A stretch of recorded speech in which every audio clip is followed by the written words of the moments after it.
కవితను అరెస్ట్ చేయడం దారుణమన్నారు సంగారెడ్డి ఎమ్మెల్యే చింతా ప్రభాకర్. సంగారెడ్డి పట్టణంలోని కొత్త బస్టాండ్ దగ్గర ఎమ్మెల్సీ కవిత అరెస్టుకు నిరసనగా బీఆర్ఎస్ పార్టీ శ్రేణులు ధర్నా నిర్వహించారు.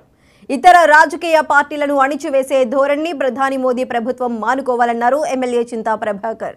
ప్రతిపక్షాల నాయకులపై ఈడీ దాడులు చేయిస్తూ మోదీ అధికార దుర్వినియోగానికి పాల్పడుతున్నారని ఆరోపించారు. వెంటనే ఎమ్మెల్సీ కవితను విడుదల చేయాలని డిమాండ్ చేశారు.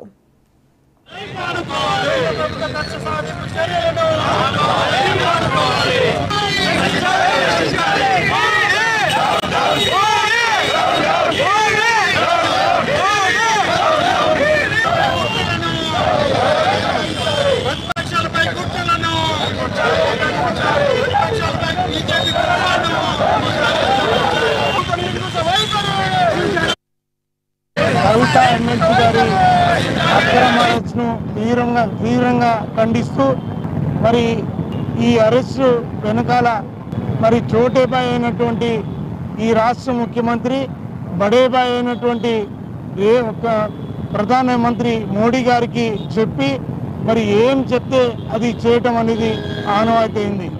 మరి కాంగ్రెస్ అనేది ఈ రాష్ట్రంలో బీజేపీతో కొమ్ముకై ఈ రాష్ట్ర బీఆర్ఎస్ పార్టీకి ఇబ్బంది పెట్టాలని ఆలోచన చేస్తూ ఉన్నారు. ఇటువంటి కుట్రలు కొత్తేం కాదు. ఈరోజు మేము ప్రజాకోర్టులో ఇద్దరి సంగతి ఏమిటిది అనేది ఖచ్చితంగా తెలుస్తాం. మరి ప్రజలు గమనిస్తూ ఉన్నారు.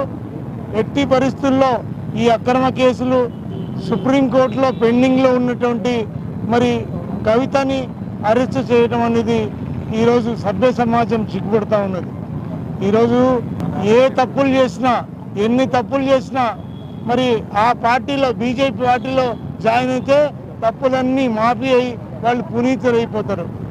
ఈరోజు ఈడీ కానీ ఐటీ కానీ సిబిఐ కానీ వాళ్ళ జేబులో ఉన్నటువంటి ఈ చుట్టాలు వాటిని ప్రయోగించి ఈ రాష్ట్రంలో ఎవరైతే వాళ్ళ మాట విన్నారో వాళ్ళకి ఇవి ఉపయోగించి తీవ్రంగా ఇబ్బందులు పెడతా ఉన్నారు. దీన్ని మేము ఖండిస్తూ నిన్న జరిగినటువంటి